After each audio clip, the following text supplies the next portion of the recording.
بسم الله عمرت ليلتنا وزينا بمدح الهادي. بسم الله عمرت ليلتنا وزينا بمدح الهادي. وعطرنا ذكر جلستنا طاب المدح بالنبي الهادي. وعطرنا ذكر جلستنا. السلام عليكم ورحمة الله وبركاته. الحمد لله رب العالمين، والصلاة والسلام على سيد المرسلين وإمام المتقين ورحمة الله للعالمين، سيد الثقلين نبي الحرمين وسيلتنا في الدارين، صاحب قاب قوسين، محبوب رب المشرقين ورب المغربين، جد الحسن والحسين، مولانا ومولى الثقلين أبي القاسم محمد بن عبد الله، نور من نور الله. فيا أيها المشتاقون لنور جماله صلوا عليه وسلموا تسليما. اللهم صل وسلم وبارك عليه وعلى آله وصحبه وسلم صلاة ترضيك وترضيه وترضى بها عنا في ليلتنا هذه، في جمعنا هذا، في ساعتنا هذه، برحمتك يا أرحم الراحمين. الحمد لله.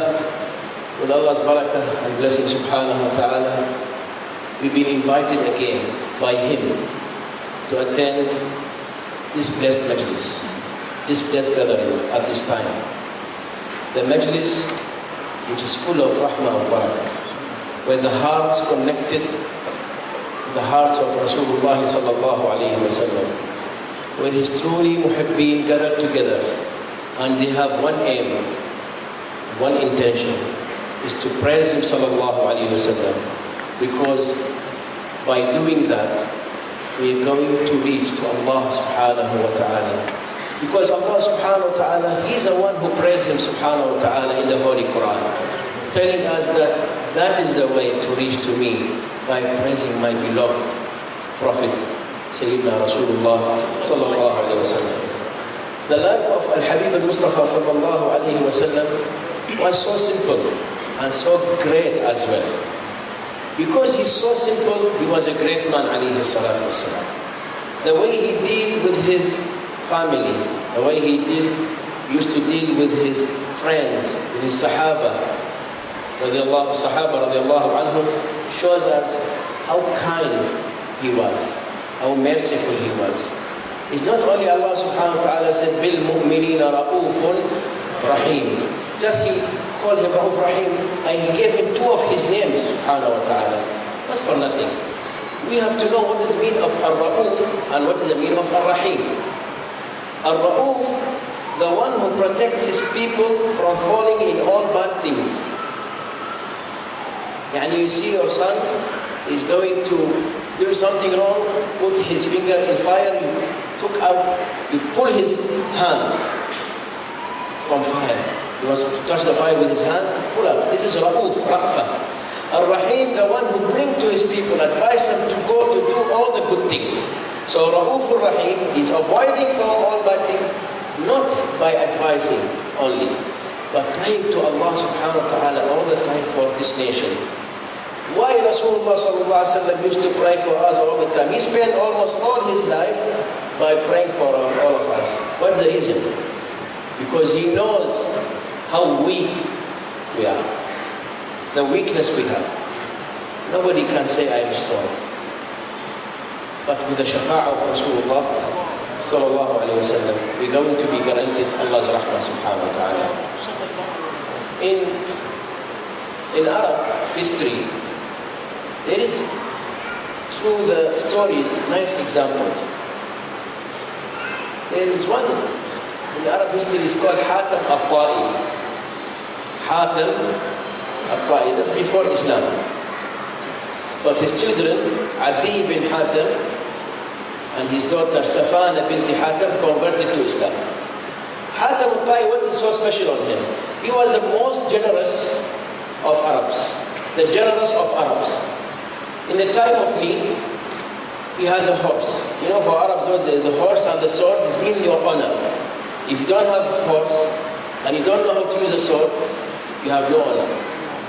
So Hatam al-Ta'i, in the time of need, sacrificed his horse, which used to be the best, the most expensive.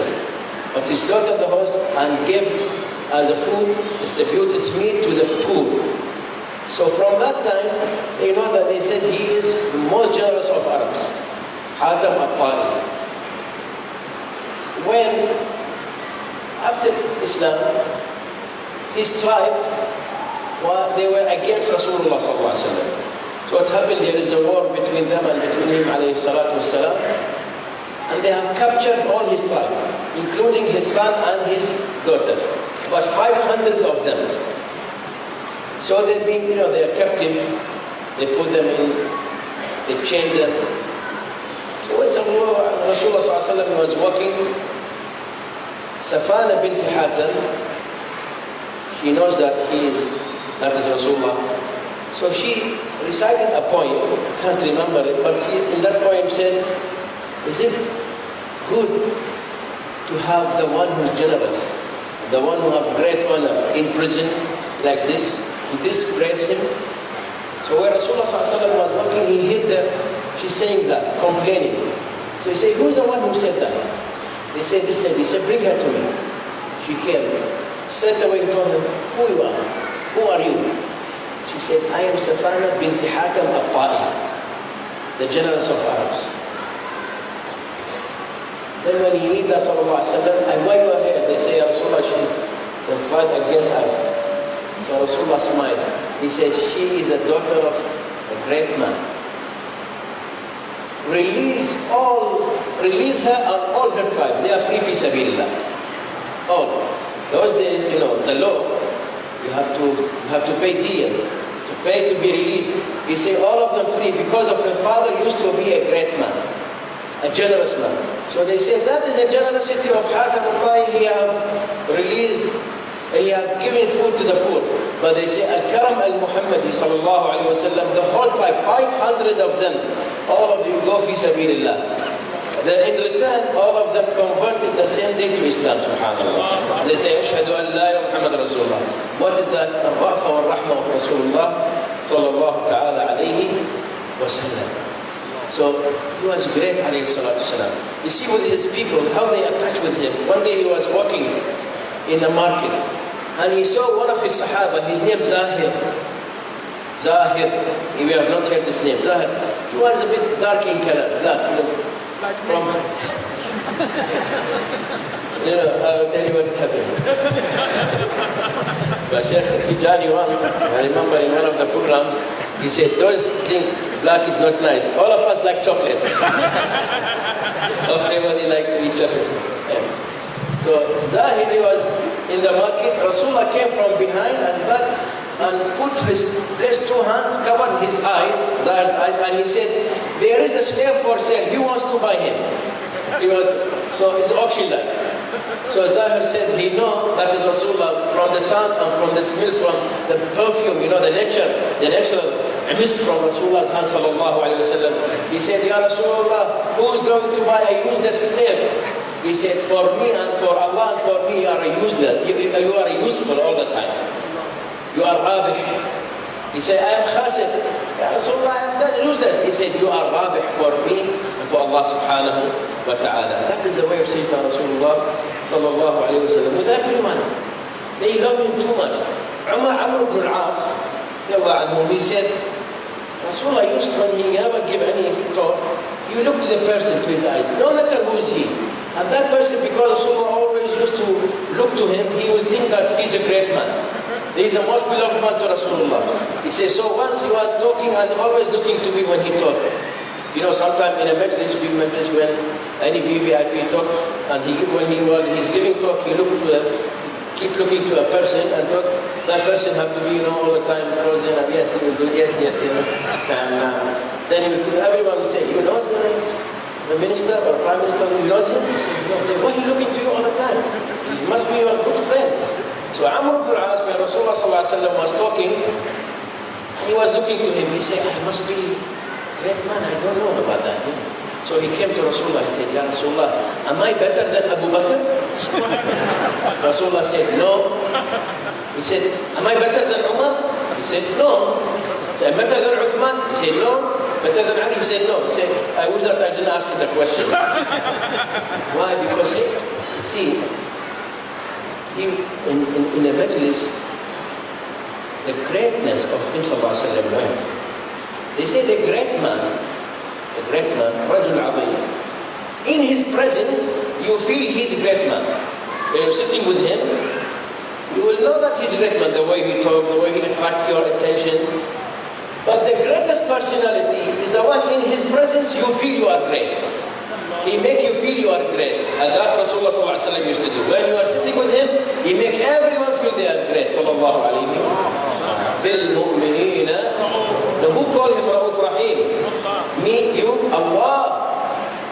Then Allah subhanahu wa ta'ala, alam nashrah laka sadrak. He didn't ask. Sayyidina Musa, Rabbi shrah li sadri, wa yassir li amri, wa ahlul uqdatam, ya Allah, open my heart, make my heart. Rasulullah said, alam nashrah laka sadrak. وَوَضَعْنَا أَنْكَ وِزْرَكَ الَّذِي سُبْحَانَهُ. You see, when you talk with you need to know how to talk with him. For example, when you said, and you are a great, you are the VVIP, I'm talking with someone less than you in position, and you are the one who appointed him. You will say, you have to remember that I appointed you all the time. And you have to remember that I give you this amana and this trust. You have to be. But when you say, see, I have given you this opportunity, you have to remember it. I'm very pleased to give you this amana. I'm very pleased to appoint you. This one, the way you talk is different. Sometimes when we praise somebody, or we praise the people, in Arabic they call them مدح بصيغة المدح. يعني someone who cannot understand very well, you will say to him, MashaAllah, you are a very clever man, you know. But what you mean, you are not. This is the way. This depends how you talk. But Allah, when He said to Rasulullah, أَلَمْ نَشْرَحْ لَكَ صَدْرَكَ يا رسول الله وَوَضَعْنَا عَنْكَ وِزْرَكَ الَّذِي وَرَفَعْنَا لَكَ ذِكْرَكَ. We're saying we have elevated your name for you. How He elevated His name? أشهد أن لا إله إلا الله وأشهد أن. And when Sayyidina Rasulullah asked Jibreel, he said, رفعنا لك ذكرك. How Allah elevated my name? He said, Ya Rasulullah said, whenever His name mentioned, your name will be mentioned as well. لا إله إلا الله محمد رسول. How many number of times the name? Now in our Majlis, each of you, if I want to ask, how many times you recited salawat upon Rasulullah? How many times? Can you count? Muhammad? Now you say sallallahu alaihi wasallam. Okay, how many times? By the way, one time equal to 10. If you recite one time Rasulullah, whoever invoke Allah's blessing upon me once, Allah will double it for him 10 times. If 10 times, 100 times. Ajib. If 100, 1,000. And in riwayah, there's riwayah, and whoever recites salawat upon me 1,000 times, زاحم كتفه كتفي يوم القيامة. His shoulder will be beside my shoulder while entering Jannah in the Judgment Day. Subhanallah. Have you tried to do that? Yes, sir. Someone wants to say, I want to see Rasulullah in my dream. I want to be with him in Jannah. I say, okay, I give you this. Recite 1,000 times salawat every night. You will find you are beside him, sallallahu alayhi wa sallam. Great opportunity. We can use it before we lose it. سيدنا رسول الله ورفعنا لك ذكرك. رفعنا. What else? What else? ولسوف يعطيك ربك. الله أكبر. That is, you see, the way we talk, we have to know how. When Sayyidina Ali one day he came out from his house, and there is a group of Sahaba sitting in the Masjid. He came to the Masjid, and they're talking. He say, Allah is so great, so merciful, Ar-Rahman, Ar-Rahim, Al-Mun'im, Al-Wahhab, Al-Kareem. So they talk, he say, in Quran, there is ayatul raja, the verses of hope. يعني قل يا عبادي الذين أسرفوا على أنفسهم لا تقنطوا من رحمة الله. You have wronged and sinned, committed lots of sins. Don't be worried. I am merciful. Allah will forgive. Al-Ghafur Ar-Rahim. So they say this is a great, this is a ayat, arja ayat al-Quran. That is the best, the greatest ayah of hope. When Sayyidina Ali came, they said, Ya Ali, what you said, Ahlul Bayt, what you said about this ayah? Which one is the greatest ayah of hope in the Holy Quran? Arja ayah. He said, we Ahlul Bayt said, it is not this ayah. Not this verse. They say, which one? He said, it is وَلَسَوْفَ يُعْطِيكَ رَبُّكَ فَتَرْضَى. Allah will give you till you be pleased. Till you be pleased. Now when you enter to Allah through the way of Rasulullah,